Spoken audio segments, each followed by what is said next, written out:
want to introduce you to a guy who is now about to venture into unknown territory for him. He is a respected professor at Grove City College.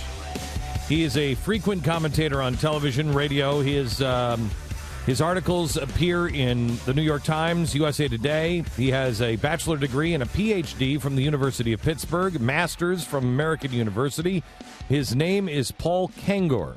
He is he's the guy who wrote God and Ronald Reagan, God and George W. Bush, God and Hillary Clinton. He's got a God complex. The Crusader, Ronald Reagan and the Fall of Communism. And now he has written a new book called The Commmunist, Frank Marshall Davis, the untold story of Barack Obama's mentor. If you want to understand Barack Obama, you have to understand his roots. Now, Paul, this is not a book that you even wanted to write. I mean, you weren't planning on writing it. Well, that's right, Glenn. In fact, I don't need the aggravation, frankly, and I don't need to be hated like you. Thank you. I think, but it was not intentional. It really wasn't. I was doing my last book was called Dupes, and I was doing a follow up to that book. I was going to do a Dupes 2, right, or whatever. That was my kind of inside name for it. And in Dupes, I had a chapter on Frank Marshall Davis, Obama's mentor. So I thought, in doing the follow up book, well, I'd get a little more information on Davis. So I started doing more research. I had originally found his columns for the Honolulu Record, which was the Communist Party USA publication in Hawaii. And he wrote for that from 1949 to 57. I had a former student that went into a University of Hawaii branch campus library and found those. And then I started digging a little more. I found a student from NYU, a young man named Spiridon Mitsotakis, Greek name. And he said, hey, I'm up here at NYU. We've got all these communist archives. I'll take a look for you, see what we have here. And I told him, I said, I'd love to find Frank Marshall Davis's Chicago Star columns. And that was a Communist Party USA publication that ran in Chicago from 1946 to 48. And imagine this, Frank Marshall Davis was the founding editor-in-chief of the Chicago Star. You know, not just a columnist for it, but the founding editor-in-chief. Which is a communist newspaper. That's right, an actual communist newspaper. I mean, this guy was literally card-carrying communist. And I told Spiridon, I said, I've tried to find these columns. They don't have them in any Chicago library. Library of Congress, Glenn, said that they have them, but they went and they checked the shelves, and they're not there. So I said, I can't find these Chicago Star columns. So this young man, Spiridon, immediately went to... As a guy who does research, how often does that happen? It doesn't happen very often, and I can't explain why that would be the case, especially at a place like Library of Congress. Yeah, Library of Congress, I mean, I just was at the Library of Congress.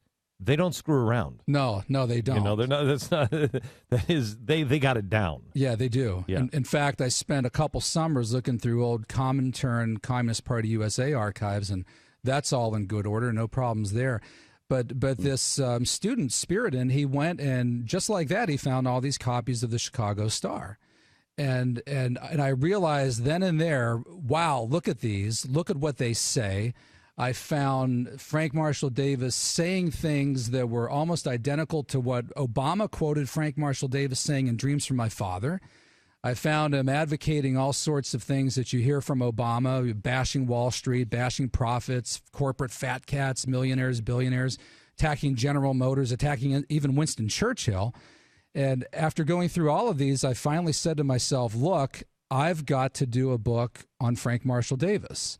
And it's not going to make me a real popular guy among the left, but somebody's got to do this. And I went to you guys and went to Mercury Inc., Kevin Balfe, and you guys, thank you. We're interested, and the rest is history. I will tell you, and I gave the original, pieces of the manuscript.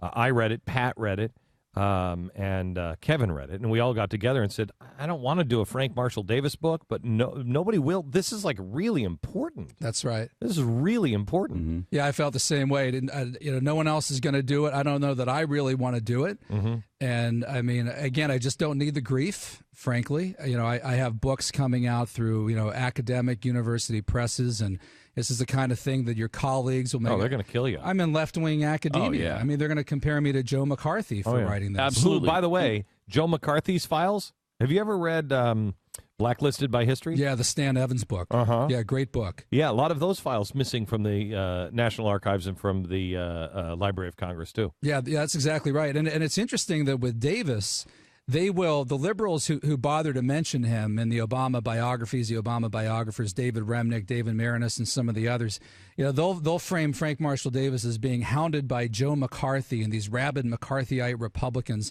Well, in fact, McCarthy never came anywhere near Davis. Davis attacked Democrats, and I first found Davis listed in a 1944 committee report by the House Committee on Un-American Activities when it was run by Democrats. And then when he was called to testify in Washington for his communist activities, this was in December 1956, it was by the Senate Judiciary Committee, which was run by Democrats. And get this, it gets even better. The only Republican who questioned him during those hearings was Arthur Watkins of Utah, who happened to be the guy that headed up the Watkins Committee that went after Joe McCarthy and ran McCarthy out of Washington. Oh my God! So if anything, he's being hounded by Democrats and the anti-McCarthyites. This was somebody who hated Democrats. The Democrats went after him, and then finally, when he was listed as a quote identified member of the Communist Party in get this, a report titled "Scope of Soviet Activity in the United States." It was by the Democratic-run Senate Judiciary Committee. He was so dangerous that the government, if we had an invasion or something went with the Soviet Union, he was to be picked up immediately, right? He was listed on the security index, and that's all through his FBI files. And in the book, we reprint the pages from the FBI file that notes that. And yes, if you were listed on the federal government security index, then if a war broke out between the U.S. and the Soviet Union, you could be placed under immediate arrest. I mean, to me, this is sort of akin to if George W. Bush had a mentor who was a member of, the KKK. Yeah, right. The Klan. And the guy was a domestic terrorist, and he was involved in all kinds of radical causes, and he had said all kinds of radical things, and then nobody reports on it? Can you imagine the reporting? They would have drummed George Bush out of public life for that. Try this. This is a real life thing.